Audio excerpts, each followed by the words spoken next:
up on the video or on the stream. So opening up Rumble.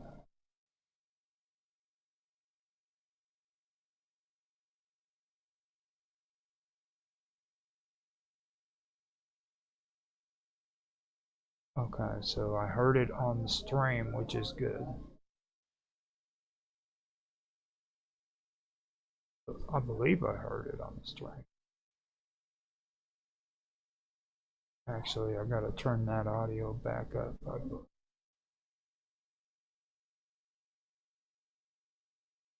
No, it's not coming through at all.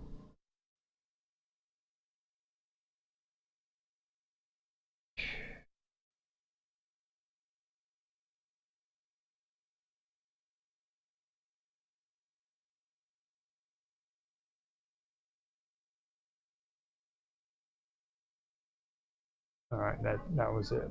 Okay, so it is coming through. All right, so hopefully tonight works out pretty good. I am going to be doing another episode of the Cosmic Weave, so let me double check. So it is coming through on Rumble. Now the big issue I had last night was that we were doing all of this with a round table, and I'm trying to incorporate OBS with an ingress on Rumble Studio, and that is causing issues with me because now I have to get all fancy. I haven't had the opportunity and for a while to get fancy like this, so I'm trying to be. Oh, let me mute that out. Hopefully that didn't show up on my stream. At DLive, I'm telling you, man. You're liable to hear almost anything the moment you get on there, man. So yeah, everything seems to be sounding good on X and on Rumble. Now I'm checking out DLive, get it going. Yeah, sounds good on DLive. Everything is up and running, sounding good. Sounds good on Twitch. And now I'm going on to. Okay, there we go. Now I've got it set up. Set it up on Kick, and okay, everything seems to be up and running now. Now, like I said last night, I was having issues with the stream. It literally freaking took all my audio off, and I had to basically delete every video that I had for it. And it was a really good conversation. It was on my series called Untethered.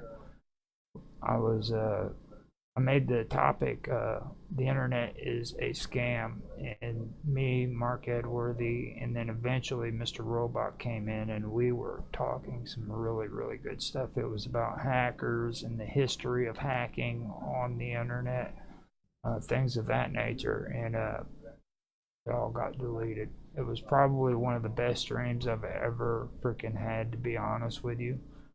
I don't know if Mark Edworthy felt the same way. He was really tired, and he was a grumpy butt, which made it even better because we got him good. So, but in my opinion, it was probably the best live stream that I've ever done so far when it comes to content and stuff like that, and I was really happy with it. But I'm gonna move on from that now. This one is going to be just as good, hopefully, because tonight I am going back to another area on the cosmic wave. I went into the primordial beginnings in the last episode. In this episode, I am going to go back to the human brain, and I'm going to discuss the this talking points are going to concern sleep, and it's going to also discuss brain waves. So this all pertains to the human brain, and it's going to be a pretty good topic for tonight. I think it is. This is going to be pretty good. So before I get started, let me go ahead and put some music on for you guys, because I need to really get up and go get some coffee, smoke a cigarette, and come back, and it gives me a chance to to help promote Mr. Robot and his music. So if you guys want to check him out, you can check him out on Rumble. He goes by Columinati, and his channel is Hacker Radio. Really good. If you guys want to check him out, check him out. Let him know in the comments section that you enjoy his music and stuff like that, and go from there. Let me find out what's going on here. I think I put his music somewhere else, but I'm not quite sure. Actually, I could probably be able to play it through here. So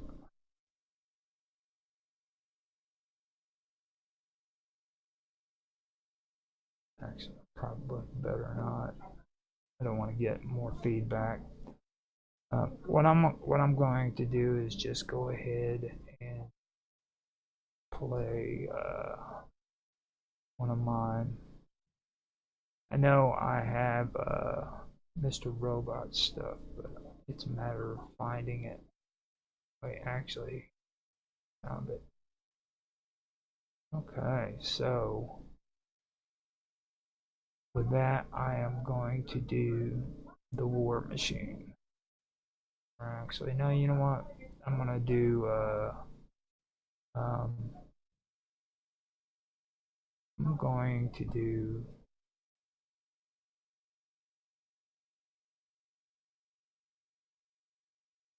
goes no blueprint, celestial blueprints, considering this is the cosmic weave. So I'm gonna put that on, I'm gonna mute out, and I will be right back.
Okay, so I am back now. Just to let everybody know, on through this, I am going to be taking quick breaks so that I can check out the audio, make sure that everything is running.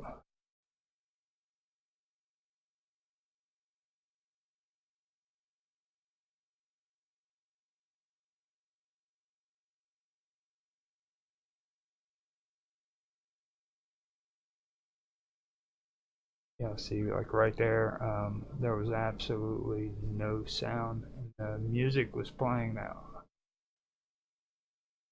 So I have got some issues, I guess.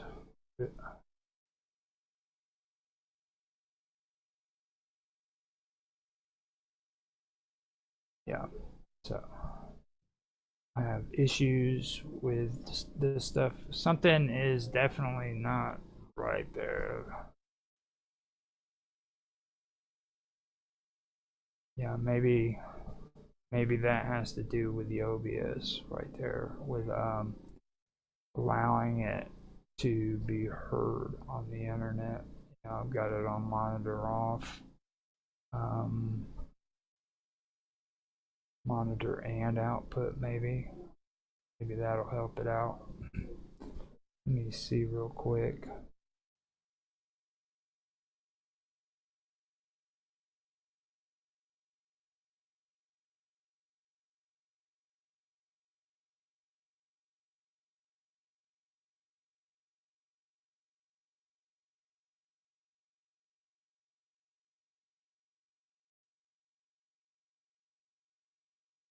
Okay, so I'm gonna do music now.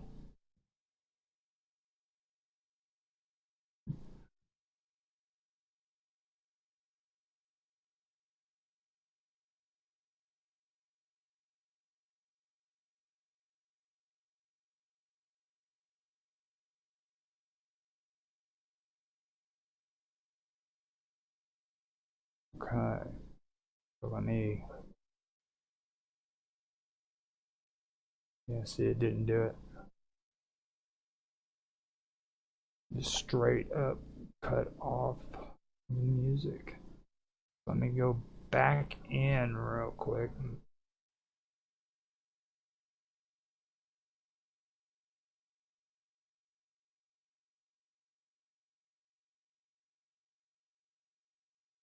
Alright.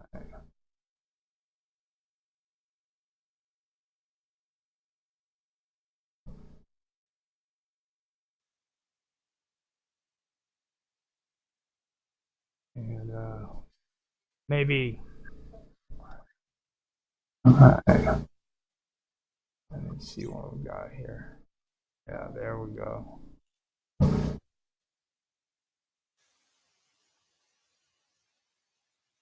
That might help. Let me do this again. Alright.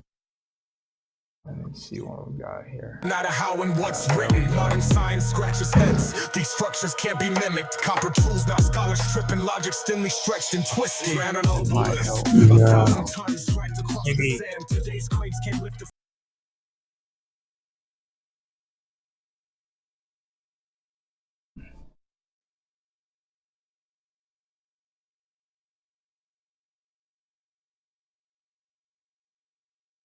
Alright, there it is.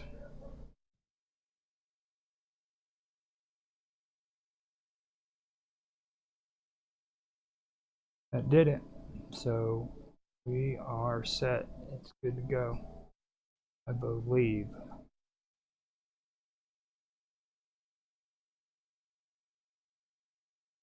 No, it's not. Okay, so whatever. I'm not gonna play around with that stuff anymore. It it did it did not do it, but that's fine. I'm going to go ahead and get on with the show. Uh,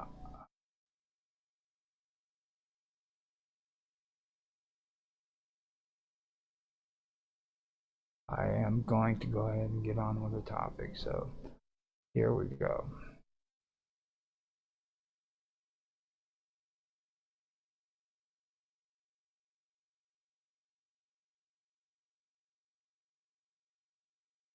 Okay. So let me go ahead and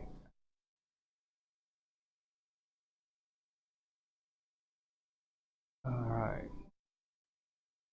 Now that I've got that going, I got this back up.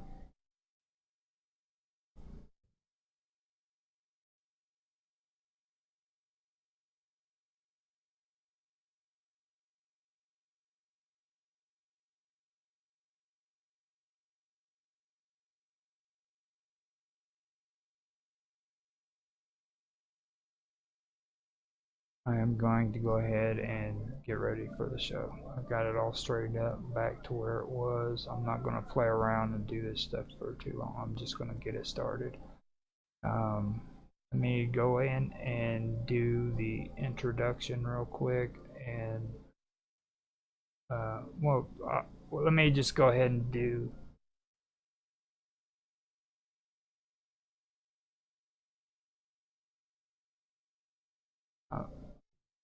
I'm gonna go ahead and just do the reading and stuff, and we will get it going. That'll be it.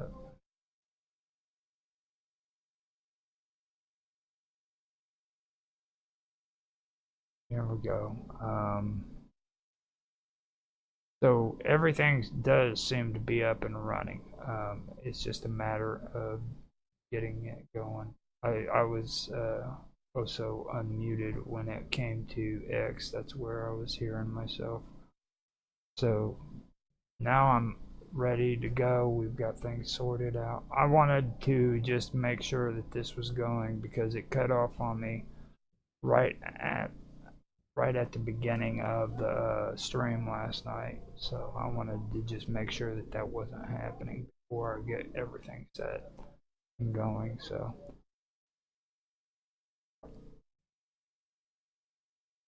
we are good to go. Now what I'm going to do is I'm going to record tonight too, so that if anything does go wrong, I will have everything backed up. I didn't do that last night, but tonight is a new night and it's not going to happen again. So here we go. 3, 2, 1, now. Hello everybody and welcome back to this third episode of The Cosmic Weave. Tonight I am going to go back to the part where I discussed the human brain. Last week I talked about the primordial beginnings when it concerns like the beginning of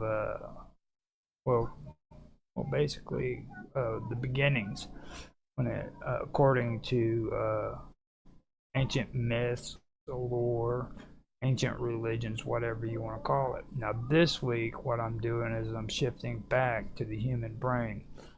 Specifically it's about the dreams, and with that it's also going to kind of go into stuff concerning the equilibrium. Not only am I going to do or talk about the human brain, but I'm also going to start bringing it out more into the outside world, outside of the human body and outside of the mind, and we can kind of get an idea of how this stuff is working not only within our body and our mind, but also in the world. You'll hear more of that towards the end of the topic, but it will be coming out. And like I said before, right now it's more technical, but as we get through the series, it'll start being less technical and kind of blend in and become its own story so that everybody will be able to understand a little bit better. I forgot to change the name on my stream from Kick, so let me go in there and redo that. This is not untethered, by the way, guys. Just so you know, this is the Cosmic Wave. So I will get that straightened out on the title. so that you guys know that. And I need to double check, make sure everything is that way. Yeah, I've got it straightened out on Twitch as well. So we have it right. Before I get started, I need to do the regular thing. This is being streamed on Rumble, X, D Live, Twitch, Kick, and YouTube. So just to let you guys know, if you want to go over to any of those platforms at any time, you can find me there. Until next month, I am also on Skype as well as on Element, and then on Discord as well. Now on Discord, I've got the Wonderful World of Weirdness, which you can find me at, and on Skype I have the Wonderful World of I have Live with Roger Hansen, and I also have a few other groups that are there, but it's not going to be there before long. But you can still find the chats on Teams, which I did set up and got it ready to where people can come on and talk to me with the chat area, but I will not be doing streams on there. So I'll be doing them directly through Rumble Studios, as well as maybe other avenues like Jitsi and things of that nature, but I will not be doing them on Teams. So with that being said, let me go ahead and get everything going. Naroki is sending out tons of messages and stuff, so all of a sudden I'm getting bombarded by it. So with that being said, let me go ahead and get on with the topic. Now, each night we go through several sleep cycles, with a complete cycle lasting about 90 minutes. Now, these cycles consist of different stages of sleep too. These stages are light sleep, deep sleep, which is slow wave sleep, and finally rapid eye movement sleep. Most people discuss rapid eye movement sleep, but I'm going to focus on slow wave sleep instead. Slow wave sleep is sometimes called deep sleep, and it occurs during the third stage of non-rapid eye movement sleep. During this phase of sleep, the body repairs tissues, builds bones and muscles, strengthens the immune system, and is the most restorative phase of the sleep cycle. It is also an important time for memory formation and brain recovery. During the first part of the night, your body spends more time in slow wave sleep, but as the night progresses, you begin to spend more time in rapid eye movement sleep. Rapid eye movement sleep is the phase of sleep when dreaming occurs and is linked to emotional regulation and creative thinking. Slow wave sleep is marked by very slow and high amplitude brain waves called delta waves. This is where your heartbeat, breathing, and brain activity all slow down. This is the deepest part of sleep, and if interrupted, it can lead to grogginess and disorientation when waking up. Now, during infancy and early childhood, deep sleep makes up a large part of our total sleep time. This is because deep sleep plays an important role in brain development and physical growth. As we become teenagers, we still experience a good amount of deep sleep, which allows for better learning and memory, as well as physical development. As we develop into young adults, though, the amount of slow wave sleep we experience begins to gradually decline. By the time we become older adults, around 60 or 65, our amount of deep sleep declines significantly, and we begin to frequently awaken during the night.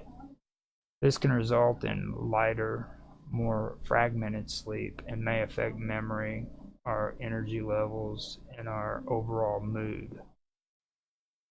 Besides repairing and rebuilding tissues and muscles, supporting immune functions, and storing and consolidating memories, slow wave sleep is important for clearing waste products from the brain, emotional balance, decision making, and learning.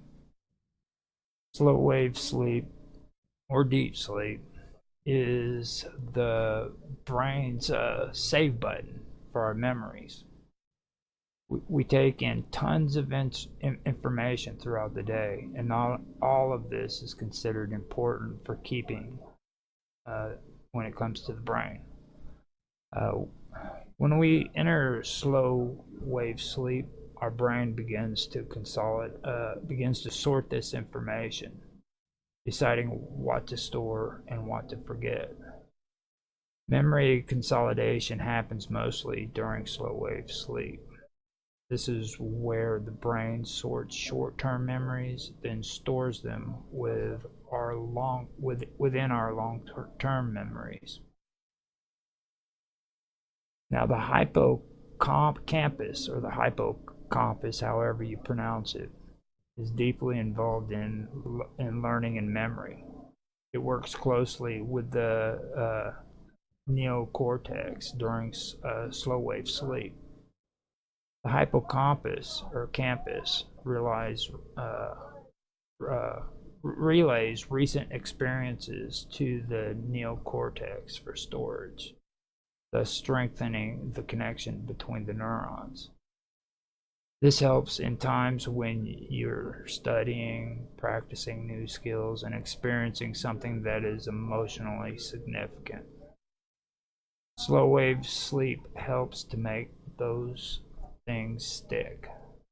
But the brain is incredibly busy, even during sleep.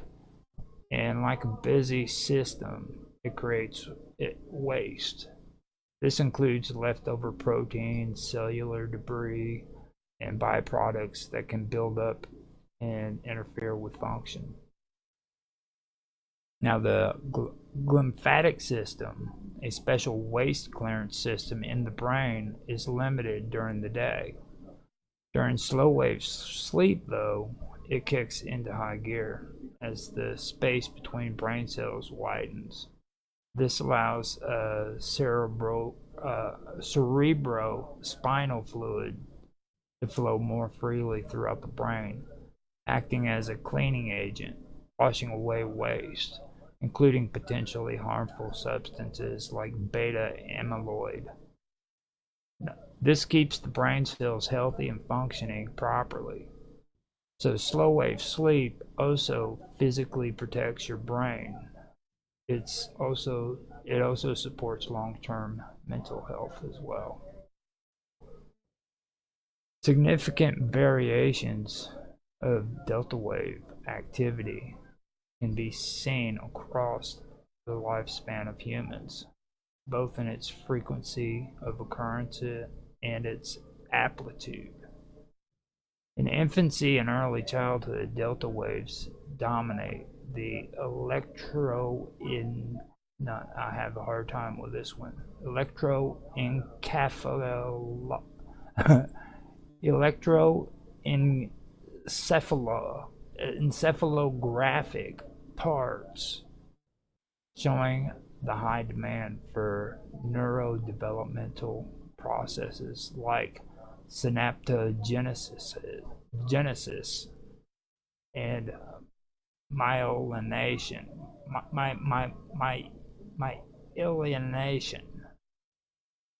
and the establishment of large-scale neural networks. And you have to excuse my language, my audio, or my enunciation. It's really, really horrible. That's one reason why I wanted to do this, so that I can get my reading better when it comes to this, reading out loud and being able to enunciate better. Now, as we age, the amount and intensity of delta activity also gradually declines and diminishes. Now, it diminishes significantly for older people as well.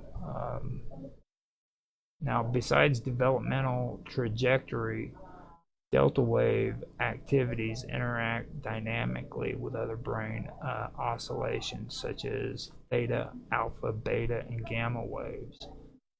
During the descent into deep sleep, the brain transitions from faster alpha and beta rhythms into slower theta and eventually delta frequencies. Intricate cross-frequency coupling transitions where slower delta waves modulate the amplitude or phase of faster oscillations like gamma waves are not abrupt.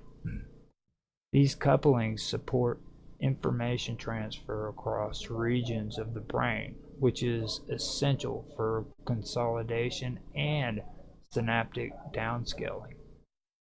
Delta waves are thought to act like timing mechanisms as well, coordinating and reactivating memory traces across the hippocampus and neocortex during sleep. This also provides a background rhythm that enables high-frequency bursts to occur in synchrony, creating windows of opportunity for neuroplasticity and network refinement. Natural oscillations often govern the timing and intensity of biological phenomena, including animal migration and circadian cycles in planets. Cyclic low-frequency patterns such as oceanic tides, climate oscillation, and geographical rhythms mirror the concept of delta-like periodicity.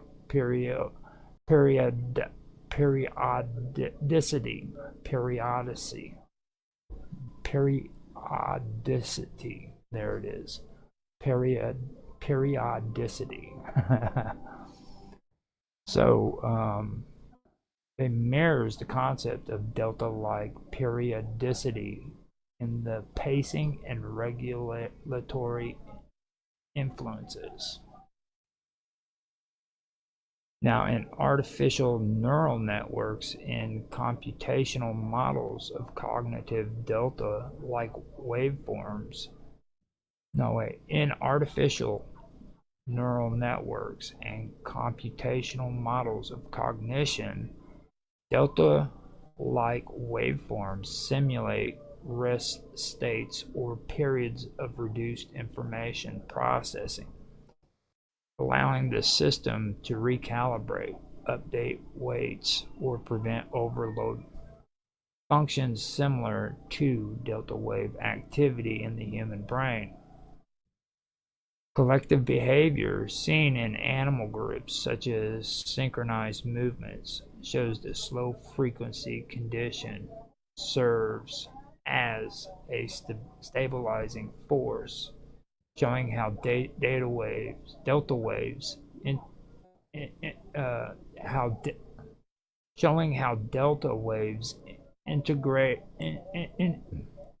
integrative role plays a part in neuronal populations, not only as a part of internal neurophysiological states, but also as a fundamental principle of temporal organization and systemic balance in both living and non-living systems. Representing one of the most consistently observed oscillatory patterns in the human brain, alpha wave activity is closely associated with states of relaxed wakefulness, calm alertness, and inward directed attention. When a person is awake but not actively processing information, usually during times of quiet reflective meditation or just before falling asleep, alpha waves occupy a faster frequency range than that of delta waves, considered to be a bridge between conscious thought and more introspective or resting mental states.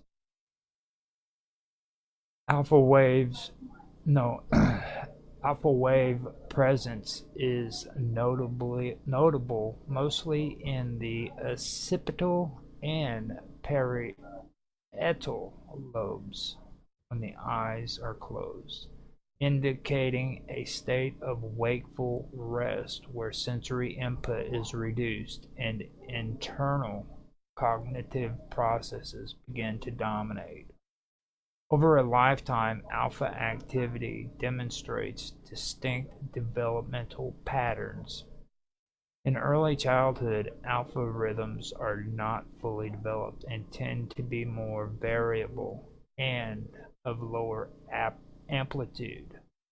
As children's brains mature into adolescence, the alpha waves become more stable and more symmetrical across hemispheres, stronger in their expression. This maturation reflects increasing neural synchronization and the refinement of thalamocortical circuits that generate and regenerate alpha activity. During adulthood, alpha wave activity remains relatively stable, particularly in people who engage in mindful practices, meditative states, or focused attention. As with delta waves, though, alpha waves also decline in later life, usually due to changes in cognitive performance, attention regulation, and working memory, suggesting that alpha waves play a critical role in cognitive flexibility and attention gating. Alpha waves also serve as a neural filter or regulatory rhythm that actively suppresses irrelevant information to enhance focus and minimize distractions. This is not a passive role either. Rather, it reflects the brain's ability to dynamically allocate resources by reducing cortical excitability in regions not currently needed for a specific task. This reveals a sophisticated system of interregional modulation where alpha oscillations allow certain pathways to become more dominant while silencing others. Alpha waves, like delta waves, are also involved in timing, particularly in the timing of information flowing, or particularly in the timing of information flow, helping to organize and coordinate when and where signals are processed across different parts of the brain. These rhythms are critical in situations requiring anticipation, working memory, or the suppression of habitual responses in favor of intentional actions. In many cases, alpha waves provide a background rhythm that modulates the power or timing of gamma bursts associated with active processes of learning. In geometry, theta is used to represent an unknown angle or a special function used in various areas of mathematics, particularly in complex analysis and number theory. In polar coordinates, theta often represents the angle in relationship to the origin, and the letter itself is sometimes used to represent temperature or potential in certain physics formulas. Theta waves are a type of brainwave that occur during periods of deep relaxation, light sleep, or meditation. They are often associated with a state of creativity, intuition, and memory consolidation. The interplay between alpha and theta rhythms is evident during meditative or trance-like states, where both relaxation and introspective awareness are heightened. Alpha rhythms may serve as a scaffold for mental imagery, memory retrieval, or emotional regulation in such a state.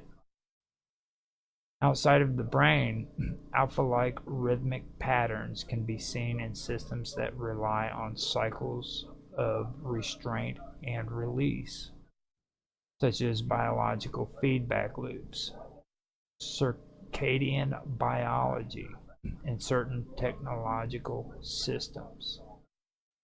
Predator-prey dynamics often oscillate around a balanced state where one species actively modulates the population and behavior of another.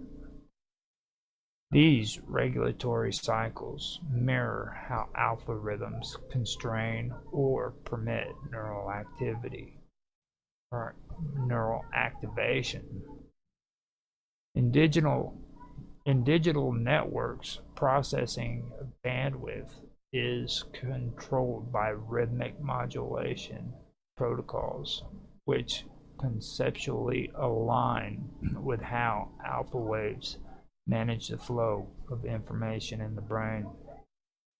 These analogs underscore the universality of oscillatory control mechanisms and represents a core principle of organized, adaptive, and diverse systems.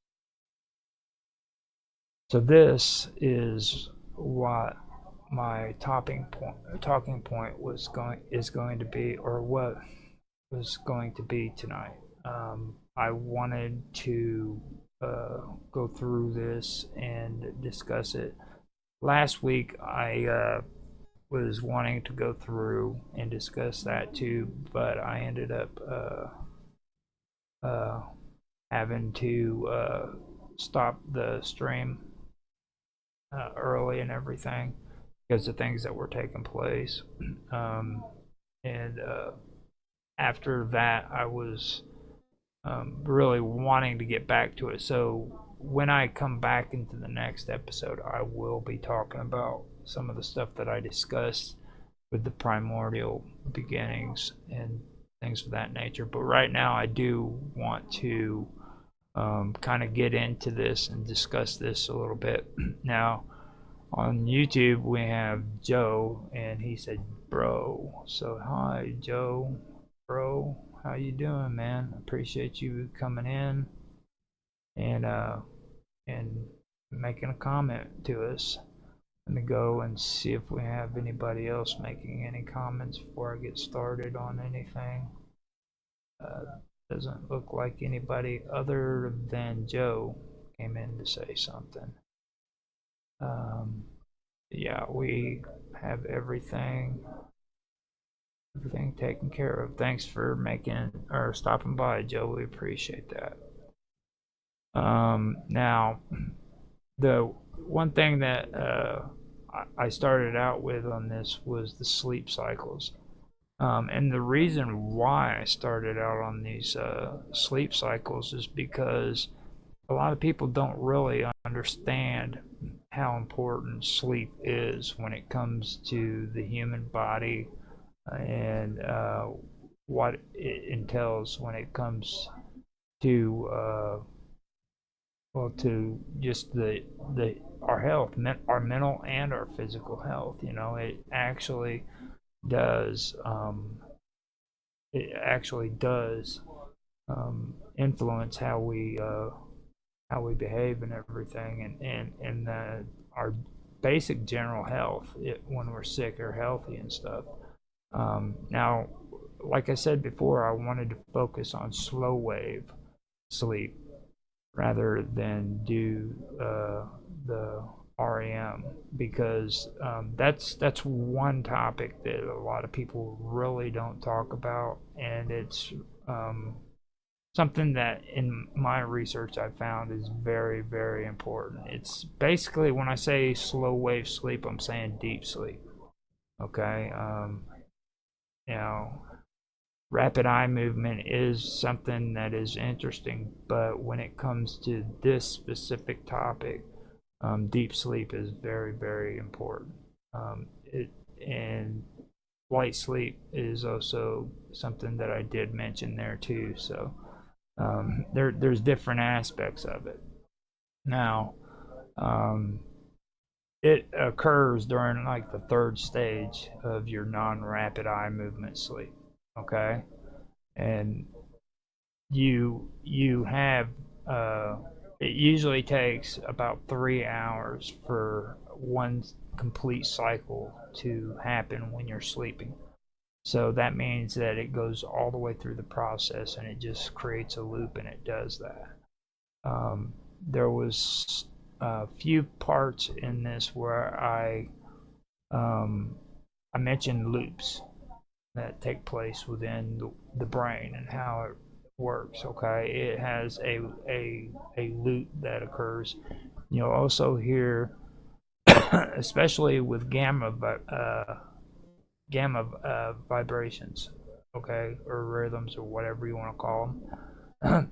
That right there also is like an engine that is exploding, like the combustion within an engine. Okay, that's another thing that is is something that's also mentioned a lot whenever I've been going through here and doing the research on it. So you have all of these things that are happening. Okay, but during this phase, during this slow wave sleep phase, it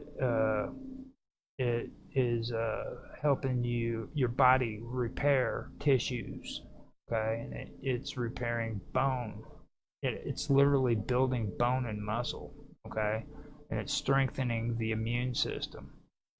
This is something that's very, very important. This is the physical part of your body that this part of the sleep cycle is taking care of. You know what I mean? It's doing these things, and this is involuntary. That means that you're not the one that's in control of it. Your body is literally doing it on its own.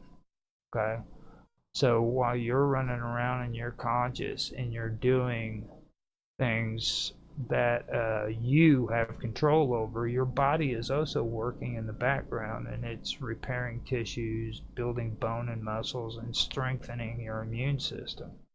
Okay, now that right there is very, very impressive. That's a lot of people would call that dynamic. Okay, that's something that is important that I did want to bring up. Now, as well as that, it also it also has to do with memory formation, okay, and brain recovery, and being able to go in and organize your thoughts of the day while you're asleep, and it categorizes it, and it takes the short-term memories that you had within that day, and it actually processes it and determines which information is needed and which information isn't needed, throws away the information that it deems isn't needed, and then puts the short-term memories that it thinks that you need into your long-term memory. Okay, that right there, I mean, that I couldn't go any further in saying how amazing that is. So while you're asleep and you're in slow wave sleep, your brain is also doing that, as well as repairing tissues and building bones and muscles, and worrying about your immune system. So it's actually pretty complex. Now, you have uh, the the majority of the time when you first go to sleep, your body is pretty much in this stage, okay? But later on, farther into your sleep, like the farther you go into, like say you go to bed in 8 hours, the later part of that 8 hours, your rapid eye movement sleep uh, becomes more and more prevalent. You know what I mean? It becomes more. Um, you begin to do go into REM sleep more than what you do this phase of your sleep. Um, Now, also let me point out too that rapid eye movement sleep is actually pretty important too. I'm not like minimizing it or not or anything because um, it's also a part of the emotional regulation within your brain and everything, and it also helps with like creative thinking, stuff of that nature. So just understand that I am not saying that it's not important because it really is. Um, Now, the next thing that I do want to be talking about is how slow wave sleep um, and it it's where your heart, your breathing, and your brain activity all slows down. Okay, it literally all slows down because this is the deepest part of sleep. All right. Um, Now, whenever you wake up and you're feeling groggy or you're disoriented, when you wake up, you're waking up feeling that way because this part of your sleep pattern has been disrupted. Okay. And that's something that you can recognize if you are having like a hard time waking up in the morning or something. That's the reason for it. That's the reason for why you feel groggy and disoriented when you first wake up. So that's something that is very, very um, important. Now, also, I also want to go over the fact that this part of your sleep, the slow wave sleep, it's very, very important for infancy, infants and children in early childhood. It really is very important. It, uh, it helps with uh, brain development and physical growth. So, you know, this is the important time in their life where they're developing physically and mentally. And slow wave sleep or deep sleep is very, very important. And like I said in the reading, the majority of your infancy is spent in deep sleep. You're all just laying around with your tongue hanging out, and you know that's what that's all about. You're just stuck in deep sleep, relaxing, you know. But as you start developing into a teenager, you're still gonna experience a good amount of deep sleep. Don't get me wrong, because that is important for like better learning and your memory, and you're still developing. You know what I mean? But as you go, all of that starts declining. So by the time you become a young adult, all of this deep sleep, it starts declining and becoming less and less. But this is gradual. Okay, the time where it starts getting significant is by the time you become an older adult, which I said was between about 60 or 65. Now I'm 51, getting ready to hit 52. Okay, and this is the stuff that I need to be thinking about because as time goes by, when you start getting to that age, there's going to be parts of your brain that's not going to be functioning as well as what they were whenever you were younger. You know what I mean? So that's the one thing that I am going to be working out on. It's something that I've noticed with a lot of people that are uh, in my age group and older, especially being around my parents. I help take care of them and everything, and my mom, she's up there in the years, and I can see that whenever it comes to uh, a lot of this stuff being lost. Now, she has a problem with sleeping, and that is usually what happens when it comes to people that are her age. They begin to frequently awaken up during the night. And that's an issue that my mom does have. She has a hard time sleeping for very long periods of time. So I know that she's if she's only sleeping maybe 3 to 5 hours, she's not getting very much deep sleep when it comes to this stuff. You know what I mean? And that can do, like I just read, it could result in a lighter or more fragmented sleep, and that affects your memory, and your energy levels, your overall mood, things of that nature. So these are the things that I have to look out for, and even though I'd like to help my mom and everything, I need to kind of just be there for her and everything, let her do her own thing. But at the same time, it can be a warning to me, that you need to watch out, make sure that you're doing what you need to do, because this is going to happen to me too, so that's really important to understand. Now, besides repairing and building tissues and muscles, and supporting immune functions, and uh, storing, and consolidating memories and stuff, slow wave sleep is also important to clearing waste products from the brain. Now, this is something that I hear a lot of people talk about. A lot of people discuss calcification and things of that nature in your brain.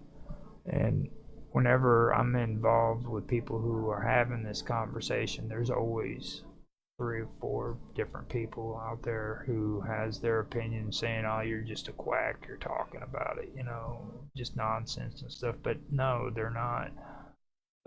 Now, a lot of people who discuss this topic, they don't really know a lot of the specifics about it, but they have the gist of what's going on there. Okay.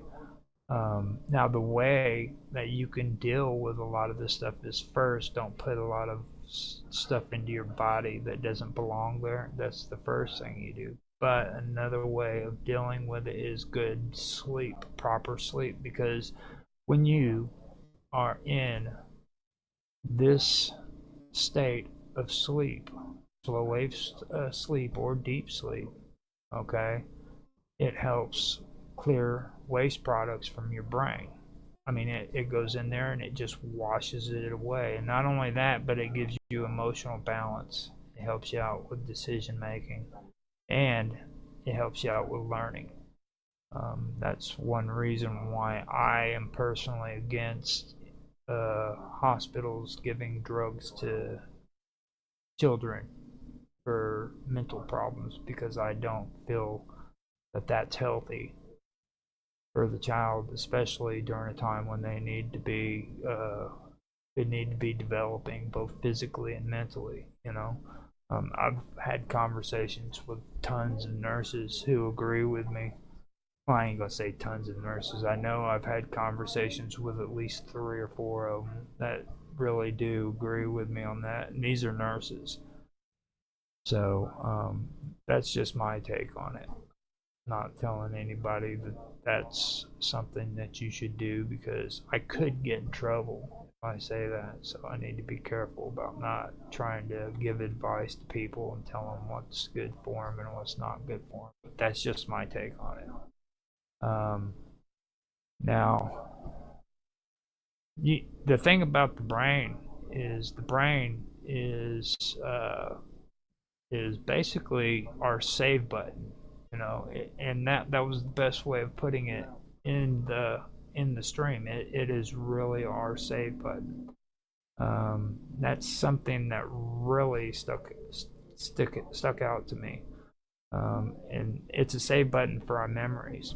Now, like I said before, we take in tons of information throughout the day, and not all of this is considered important to the brain, which is something else that I do want to talk about, because this pertains to stuff like the paranormal, ufology, and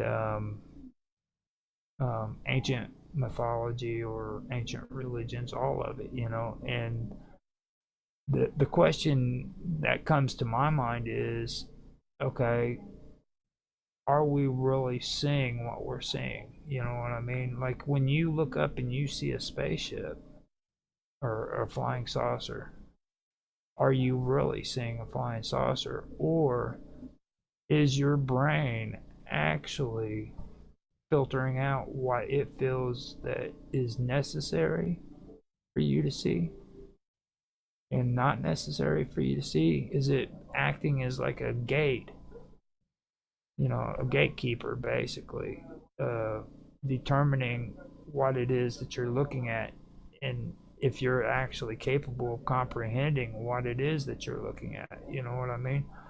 This is a very fascinating subject in this part of my discussion, because I don't really ever I don't really ever remember bringing this up whenever this topic comes into place, or this part of my discussion comes into place, but I finally was able to catch it tonight.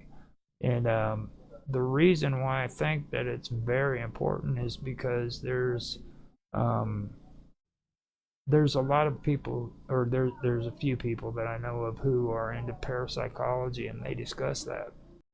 When you take a look at history and people talking about seeing like elves and dwarves and everything in pagan religions, it seems that in like crop circles today, okay, it seems like when you look at today and you see things going on like crop circles and UFO sightings, it seems like there's a correlation between that and back in the day when people were seeing elves and dwarves and things of that nature. Is there something that's manifesting that your brain can't comprehend, and it's actually showing you what you can comprehend in its place? That's a really, really good question. The first time that I was ever introduced to this way of thinking was with a show that I like to watch, and it's New Thinking Aloud, and that is one of the greatest shows that I've ever watched when it comes to parapsychology, and you don't really hear much about it. I mentioned in one of the previous episodes about the psychologist who was hypnotizing people who had been abducted by aliens, and they all kept saying that they were seeing owls until they were hypnotized and they started saying that they seen aliens. Now, that was really an interesting thing that happened to me. That's why I started, thinking about this for a second, because I was like, first of all, owls are very symbolic in a lot of cultures when it comes to history. Birds, period, are very symbolic. So you start wondering about stuff like that. Is it really what you think you're seeing? You're looking up in the sky, you see a cylinder or saucer that's floating in the air. If you're aware of it, that according to freaking physics, that is impossible. It cannot be done. At least we don't have the capabilities of doing it. So what you're looking at, you know that it is beyond um, our capabilities at this moment in time. You know that. Is that what your mind is showing you and representing to you so that you can comprehend, have some kind of comprehension of what it is you're actually looking at, you know, and then fast turns to the left, fast turns to the right, things of that nature. Now, also, I want to point out too that maybe it's not that. Maybe it's a way that these aliens. It's a type of ability that these aliens or their technology has, to where it makes you see that image. You know what I mean? Maybe they have the capabilities of doing that to your brain by tapping in to this part of your mind and making you see what they want you to see. I know I didn't elaborate very well on that in the last room where I mentioned it, so I wanted to say that again so that I could actually mention it. You know what I mean? But maybe that's the case too. Maybe these entities are making you see what they want you to see because you're not able to comprehend what it is that you're really looking at. You know, and that is very important. You know, now when you enter slow wave sleep, okay, your brain it starts to sort information out, and it decides what to store and what to forget. Okay, that's called memory consolidation, and it happens mostly during your slow wave sleep. Now, with this set up inside of your brain, this is what I'm talking about. If we know this, then maybe these entities or these beings know this as well, and they have the technology to influence that. Or maybe it's our brain doing it for us automatically. You know what I mean? Maybe it's automatically put into our brain because we've been genetically engineered to where we think like that. You know what I mean? It can be so many different things. It's just it's something that I think is worthy of bringing up and noticing. You know, like the hippocampus. That's another thing that is very important that I did allude to. Now that and the neocortex. These two things are very important when it comes to slow wave sleep. Okay, this is where your brain is relaying information. Okay, it relays information from the hippocampus to the neocortex, and like I said, it's during slow wave sleep.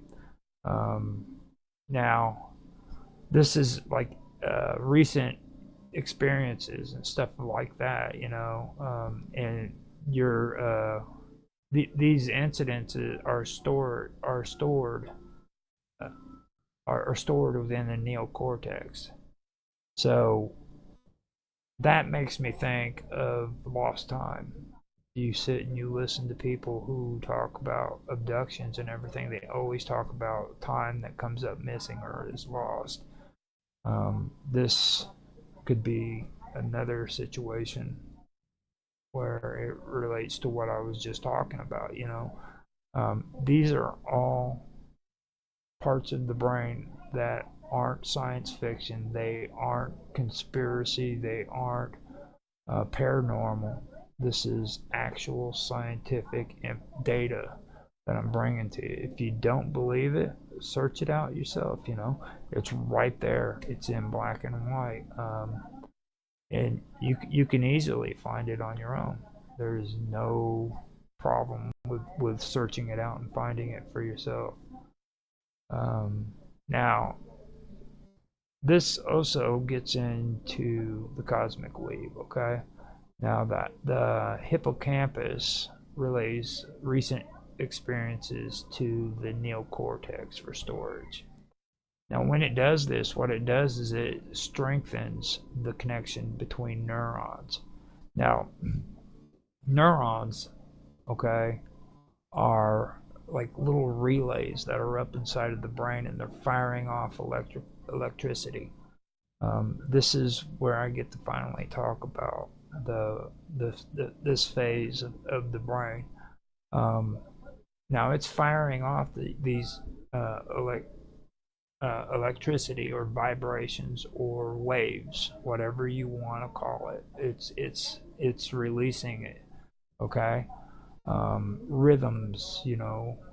Um, I, but anyhow, what they're doing is it's firing them off, and this to me could be how we're relaying the information within our brain and our body to different areas outside of ourselves, to the axis mundi, or you know what I mean. So we're actually transmitting outside of ourselves through these relays, basically, you know, and we call them neurons, though. Now, the thing about these neurons, okay, it strengthens the neurons when the hippocampus relays our recent experiences to the neocortex, all right? And the neocortex stores it. Now, this helps when it comes to things like studying, if you're practicing a new skill, if you're learning something new, if you're experiencing something that's really, really emotional, that's where all this comes into play, all right? And I think that is something that's really, really amazing right there by itself.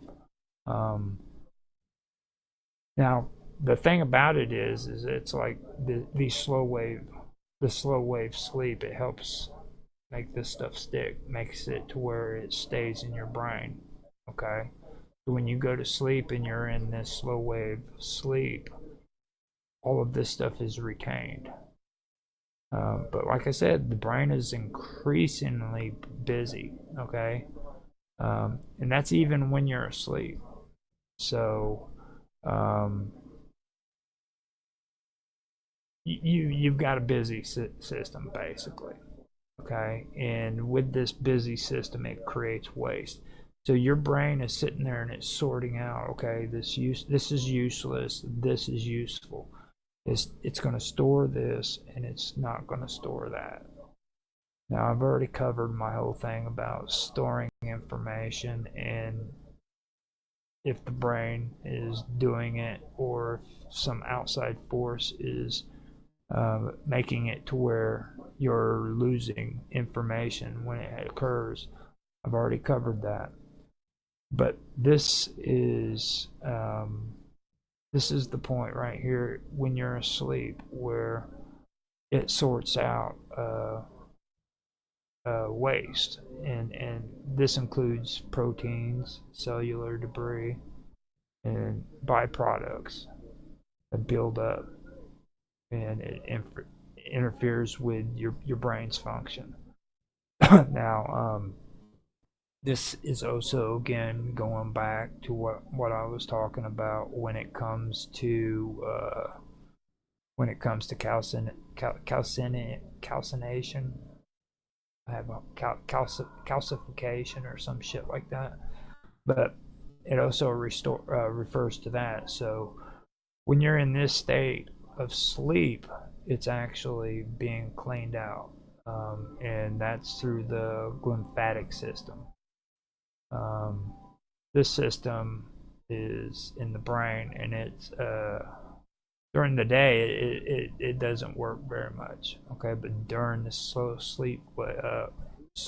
wave sleep, it kicks in to high gear, and it starts freaking, and the brain cells start to widen and everything, and that allows for this chemical which is called cerebrospinal fluid to flow out, okay, and it's more freely flowing too, and it goes all throughout the brain, and it's like a cleaning agent.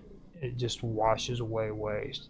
So it's just literally going all over the brain, and it's just clearing out all of that stuff. And that is what I was saying about whenever, if you think that you have calcification or I hate saying that word, but because it's hard for me to say, calcification. If you think that you have it in your brain, this is the time where you have to focus on good sleep habits. Make sure that you actually sleep long enough to where you can go into deep sleep and you can allow your brain to function properly, and it will clean out a lot of that. Now, also, I'm gonna say it again. It's good that you watch what you put into your body. Okay, I hear people talking about calcification and how they don't want it in their body because they talk about fluoride and everything like that.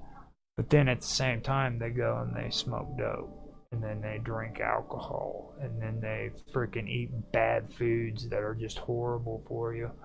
You can't do that and then say that fluoride is causing all these problems for you. Okay, maybe it's all of it, you know what I mean? So kind of take that into mind whenever you talk about that. You can't be doing this but saying this is the problem. It's not, it doesn't work that way. So I'm not telling people what to do. I'm just saying, kind of think about that, because that is a factor. It's all a factor. So before I get started going any further, let me see if I have any comments in the comment section.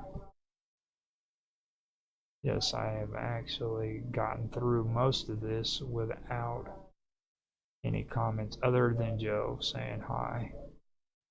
And again, thank you, Joe, for making a comment. I'm going to test the audio, make sure. Yeah, it sounds like everything's working. So there we go. So let me get back on track. There we go. All right, so here we go. With that being said, though, now see, I did want to focus on the delta waves. Now, delta waves are very important. Now, this has to do with slow wave sleep also. Now, slow wave sleep physically protects your brain, and I've just gone through all of that and told you like how it does. It also helps with long-term mental health. Now, after that, you also have significant variations of delta wave activities. Okay, now these are delta waves, and they have variations of activities. So it changes all through your lifestyle or your life, basically. And a lot of these, like the delta waves, you have the gamma waves, and then you have the theta waves. All of these alpha waves.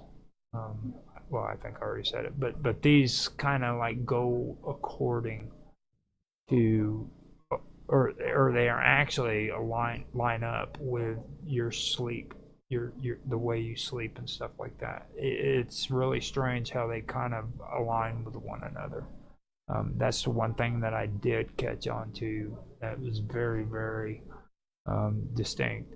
I guess that would be the best way of saying it. especially like the way these delta waves work with like people when they're an infant or early or in early childhood, you know. Um, they're dominant. These delta waves are real dominant in your mind, and that is something that really stuck out to me. Um, Now, what they're doing is they're trying to freaking establish large scale neural networks. So that's where the cosmic weave comes into play. These neural networks, I like to call them climbing fibers, and that's how I referred to them before when I was getting into this stuff back on my other channel, Earth. I had some stories that I put together called um, hummingbirds and bumblebees, and that's what I referred to them as climbing fibers. But that represented this right here. This is where it is. It's large-scale neural networks that are being set up. This involves the thalamus and other parts of the brain, which later on we will be getting into, hopefully. I believe we will.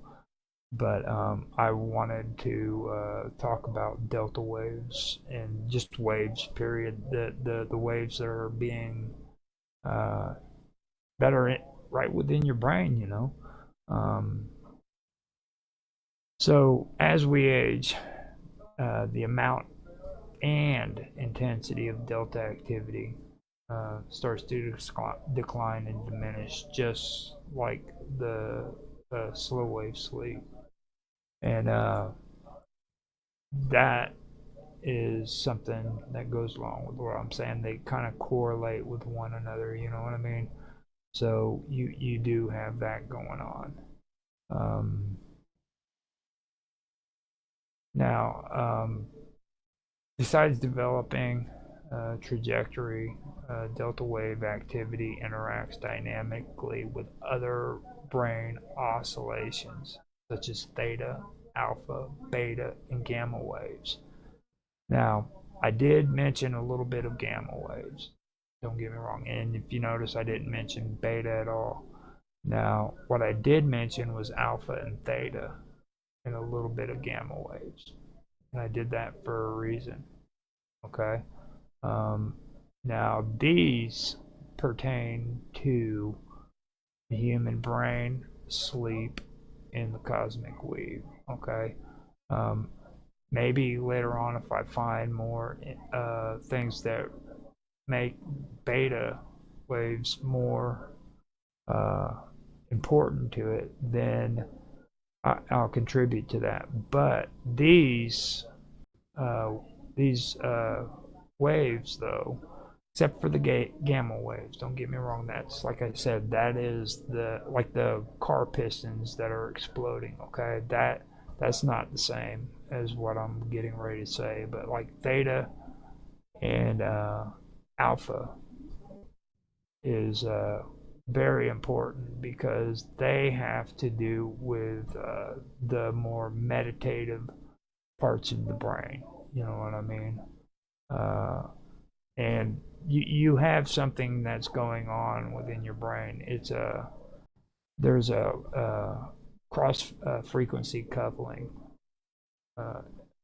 That's they're transitions where like these slower delta waves modulate an amplitude or phase of faster oscillations like gamma waves, you know what I mean, are interacting with one another. They're actually coupling. So earlier I was talking about how they aren't abrupt, you know what I mean, or they're not abrupt. They happen very, very well. They don't happen quickly, is what I'm saying. You know. Now this is basically information being transferred and it's being transferred across different parts of your brain. Um, this is for like consolidation and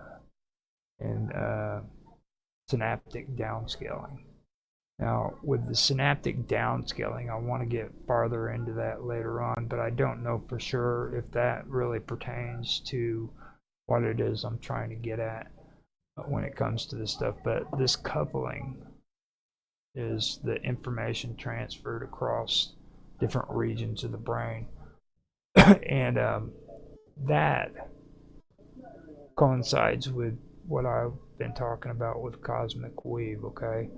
Now, these neurons, these little transmitters that are freaking transmitting information across the brain, back and forth, I personally believe also can do the same thing when it comes to being connected to the outside world, the Axis Mundi, which I've discussed in the last episode.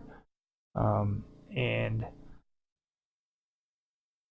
what happens is this information is getting transferred back and forth across the freaking body, and then it's being transmitted outward. Not only that, but information from the Axis Mundi is also being transferred in or introduced into our brain from the Axis Mundi through these transmitters, okay, through these neurons.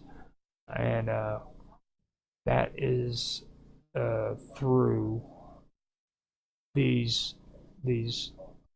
waves, okay? So we have theta, alpha, beta, and gamma waves that are actually working within our brain, and they're transmitting information. And that is what I personally feel is going on when it comes to a lot of that. I really do enjoy the fact that I've had a chance to go through and kind of discuss all this stuff, because it's, like I said, something that I have been working on. It's probably the most unpopular subject that I know of when it comes to people who talk about like ancient aliens, or lost civilizations. People who talk about the paranormal or ufology. You always see bits and pieces of this kind of information in it, but nobody really takes time to get into the topic of delta waves and gamma waves and stuff like that on its own, So that was one thing that I really did enjoy, or that I am really enjoying about that. So I really, I don't know if I really want to get much more into a lot of this stuff. Maybe later on I can. I have been doing my blogs again on Medium. So if you guys do want to go and check that out, you can check out my Medium blog. It's on I go by Omega Red on there. So if you guys do want to check that out, you're more than welcome to. Now, it's at like an hour and 40 minutes, so I am going to go ahead and cut this short. I'm going to first check and see if anybody's made any comments. Oh, there he goes. Freaking Within the Vacuum, like my post on medium.com. Thank you, Within the Vacuum. I also want to point out that those cool little figures that are in the background right there are created by Satori D off of Infinite Imaginarium. You can also find him on YouTube as well. He has his own channel there. He's on X as well. So is Within the Vacuum, but he didn't do nothing when it comes to those pictures. That's all Satori. It might have been Bob Dud that helped him out too. I think maybe on the cats. She's all big on cats and bumblebees.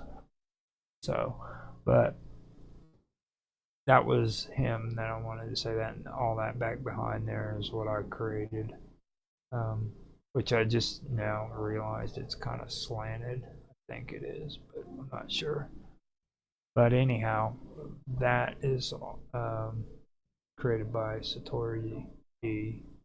And the song that I had, which I thought I would be able to play, was from Mr. Robot, and it didn't go through on the stream, so that didn't work out. The audio actually worked tonight. I'm really glad of that. I have been recording this episode, so that means I don't have to worry about it.